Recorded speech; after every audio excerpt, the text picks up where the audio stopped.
अस्सलाम वालेकुम, मैं शाहिद हुसैन हूँ। सुप्रीम कोर्ट कराची रजिस्ट्री में तीसरा दिन मुसलसल चीफ जस्टिस ऑफ पाकिस्तान मुख्तलिफ केसेस की समाअत करें। आज जो 2 रोज़ पहले का तहरीरी हुक्मनामा था वो जारी किया गया सुप्रीम कोर्ट की जानिब से, और सूबाई हुकूमत को जिस तरह आड़े हाथों लिया है तहरीरी हुक्मनामे में, रिमार्क्स में तो अक्सर बात होती ही है और उसको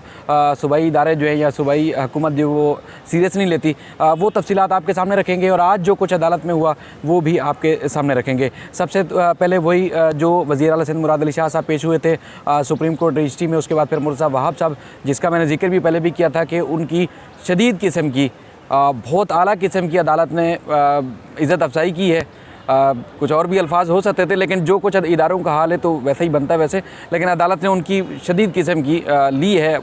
आर्डर में भी जिस तरह इदारों में काम हो रहा है। तो बहरहाल वो आगे चल के मैं बताता हूँ अदालत ने अपने हुक्मनामे में क्या लिखा है, जिसमें एक तो पहले जिस तरह मुराद अली शाह साहब पेश हुए थे, उन्होंने कहा कि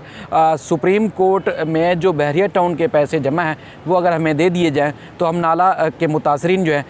उनसे जो है वो उनकी आबादकारी का या उनकी बहाली का जो है काम कर सकते हैं। अदालत ने उस पर लिखा है कि हम बार बार वाज़े कर चुके हैं कि बहरिया टाउन का जो फैसला, उनकी फ़ंड्स का जो फ़ैसला है वो अमल दरामद बेंच ही करेगा। और उसके बाद फिर वज़ीर आला ने फिर आगे चल के बताया कि काबीना से मंजूरी हो चुकी है और 1 अरब रुपए फ़िलहाल मुख्तस किए गए हैं, मज़ीद 10 अरब रुपए यानी कि टोटल 10 अरब रुपए दरकार हैं। तो उस पर अदालत में उन्होंने यकीन दहानी करी कि 2 साल में नाला मुतासरीन की बहाली का जो है बंदोबस्त कर लिया जाएगा। अदालत ने कहा कि जो वज़ीर आला सिंध ने बयान दिया है उस पर अमल दरामद उसको यकीनी बनाएं और नाला मुतासरीन के लिए जो इंफ्रास्ट्रक्चर होगा, बिजली, गैस समेत और दीगर सहूलियात जो है वो फराहम की जाए और 2 साल के अंदर अंदर यानी कि इन नाला मुतासरीन को बहाल कर दिया जाए। अदालत ने आगे चल के जो ऑब्जर्वेशन दिए वो आप सुनेंगे तो खुद हैरान रह जाएंगे। जिस तरह रिमार्क्स में भी चीफ जस्टिस कहते हैं तो यहाँ पर भी तहरीरी हुक्मनामे में भी आप लिख दिया गया है। कहा गया है कि KDA, KMC, SBCA जैसे इदारे जो हैं वो नाकारा हो चुके हैं। शहर को चलाने वाले इदारे जो है उनकी सूरत हाल इंतहाई बदतर है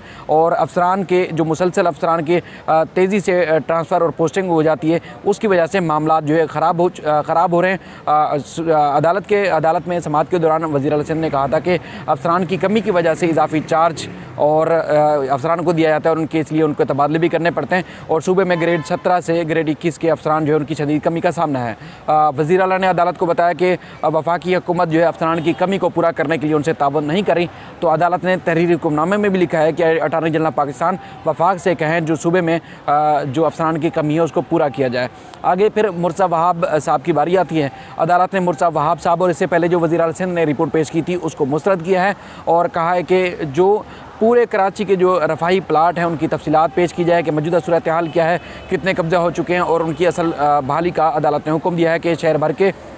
जो खेल के मैदान हैं, पार्क्स हैं, उनको फौरी तौर पर असल हालत में बहाल किया जाए। मुर्तज़ा वहाब साहब ने अदालत में कहा था कि KMC की तकरीबन 9,050 दुकानें हैं जो कि इंतहाई कम कीमत पर किराए पर दी गई हैं। हॉक्स पे KMC के हट्स जो है वो भी इंतहाई कम कीमत पर जो है वो किराए पर दे दिए गए हैं, जिस पर अदालत ने एडमिनिस्ट्रेटर कराची से तमाम दुकानों की मुकम्मल तफसीलात और उसके बाद गटर बागीचा के इलाके में जो पार्क है उसको फौरी तौर पर कब्ज़ा ख़त्म कराकर असल हालत में बहाल करने का हुक्म दिया है। और रिमार्क्स भी इनका जो पोर्शन था ऑर्डर का जो पैरावाइज लिखा गया है, मुर्तज़ा वहाब साहब के जो नाम एक पैरा है सुप्रीम कोर्ट का हुक्मनामा, उसमें अदालत ने एक ज़बरदस्त किस्म के जो अल्फाज हैं वो लिखे हैं, जिसमें कहा कि बाज़ाहिर सूबाई सिंध हुकूमत और इंतज़ामिया तजावज़ात के ख़ात्मे में कोई दिलचस्पी नहीं रखती और सिंध में करप्शन इंतज़ामी शक्ल इख्तियार कर चुकी है। ये सुप्रीम कोर्ट की एक सख्त ऑब्जर्वेशन है और करप्शन के ख़ात्मे के लिए तमाम कानूनी रास्ते इख्तियार करने की ज़रूरत है और तजावज़ात के ख़ात्मे के हवाले से अदालत ने रिपोर्ट 2 हफ्तों में तलब की है। फिर आज की समाअत का हवाला आपको बताते हैं कि PCHS में नाले में जो नाले के ऊपर जो दुकानें तामीर की गई थी उस हवाले से आज KMC की दरख्वास्त की समाअत थी। उसमें KMC की जानिब से कहा गया है कि नाला मुख्तसर हो चुका है और उसके बाद फिर बारिश का जो पानी है या सेवरेज का पानी है उस पर रुक जाता है। उसके बाद फिर उसमें KMC की जानिब से कहा गया कि नाले को अब जो है चौड़ा करने की ज़रूरत है,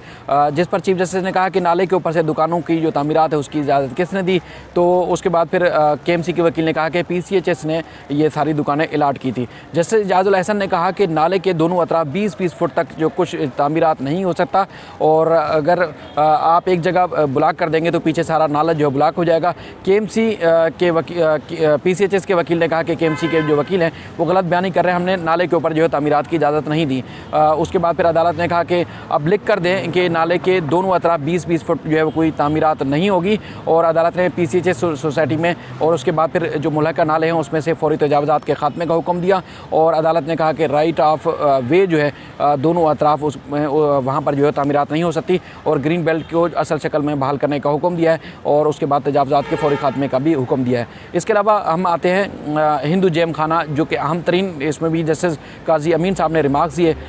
उसमें हिंदू जेम खाने की बहाली के हवाले से अदालत ने 2018 में हुक्मनामा दिया था इसको असल शक्ल में बहाल किया जाए, तो अब तक जो है ना तो बहाल किया गया, ना ही कोई ख़ास जो है पेशरफ्त हुई। आज अदालत को बताया गया कि हमने कमिश्नर कराची को लिख दिया है कि इस नाले जो जेम खाना है इसकी वहाँ से नापा मुंतकिल करने के हवाले से मुतबादिल जगह दी जाए। तो उसके बाद फिर अदालत ने उसमें बरहमी का इजहार किया मुतबादिल जगह ना देने के ऊपर। तो उस पर सेक्रेटरी जो कल्चर थे उनका कहना था कि मुझे 1 हफ़्ता हुआ है कि हमने इसका ओहदे का जो है वो चार्ज लिया है, जिस पर चीफ जस्टिस ने कहा कि हमने 3 साल पहले हुक्मनामा जारी किया था और आप लोग इसी तरह जो है टाल मटोल से काम ले रहे हैं। सेक्रेटरी कल्चर ने कहा कि साबिक सेक्रेटरी ने मुतबादिल जगह का जो मामला था वो कमिश्नर कराची के सामने उठाया, जिस पर जस्टिस काजी अमीन ने कहा कि CM हाउस में जगह दें या चीफ सेक्रेटरी के घर पर पब्लिक प्रॉपर्टी जो है उसको फौरी तौर पर खाली कराया जाए। जस्टिस इजाज़ुल एहसन ने रिमार्क्स में कहा कि सारे जहान की प्रॉपर्टी जिनके पास मौजूद है, नापा के लिए जगह नहीं है।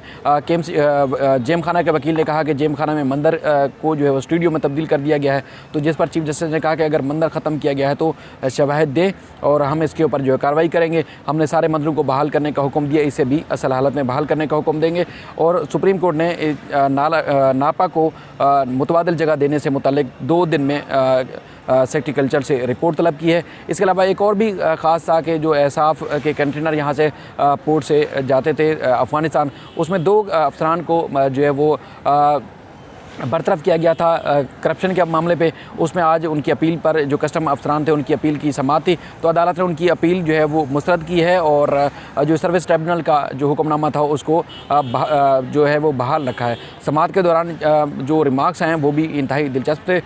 जिसमें जस्टिस इजाज़ुल एहसन साहब ने सबसे पहले कहा कि अफ़गानिस्तान में जो अफ़गानिस्तान का जो कौंसलेट के नाम पर जो है कैसे क्लियरेंस दे दी गई। चीफ जस्टिस ने कहा करप्शन करने वाले सब जो कस्टम अफसरान ही थे और कोई बाहर से अफसर जो नहीं आया, और ऐसा लग रहा है कि बहती गंगा में सबने जिस तरह हाथ धोए तो इन्होंने भी हाथ धोए। करप्शन करने वाले बाहर से कोई जिन बूत जो है नहीं आए थे। इसमें जो 2 दरख्वास्त गुजार थे यानी कि अपील करने वाले थे उसमें नेमतुल्लाह अलवी और अमीन फ़ारूकी जो है वो शामिल थे। इन्होंने जो है वो इनके ऊपर इल्ज़ाम था कस्टम हुकाम की जानिब से कि इन्होंने गैर कानूनी तौर पर जो कंटेनर से उनको क्लियरेंस दी। जो कंटेनर थे अफ़गानिस्तान पहुंचने के बजाय यहाँ पाकिस्तान में ही उनकी जो अशिया थी, जो चीज़ें थी वो स्मगल हो गई। तो बहरहाल ये आज की कार्रवाई थी। मज़ीद जो पेशरफ्त होगी और ख़ासतौर पर नस्ला टावर में जो कार्रवाई जारी है वहाँ पर दूसरी वीडियो में मैं आपको तफसीलात बताऊँगा कि आज की ताज़ा तरीन क्या सूरत हाल है। सुप्रीम कोर्ट के हुक्मनामे के बाद मज़ीद क्या पेशरफ्त हुई वो भी आपके सामने रखूँगा।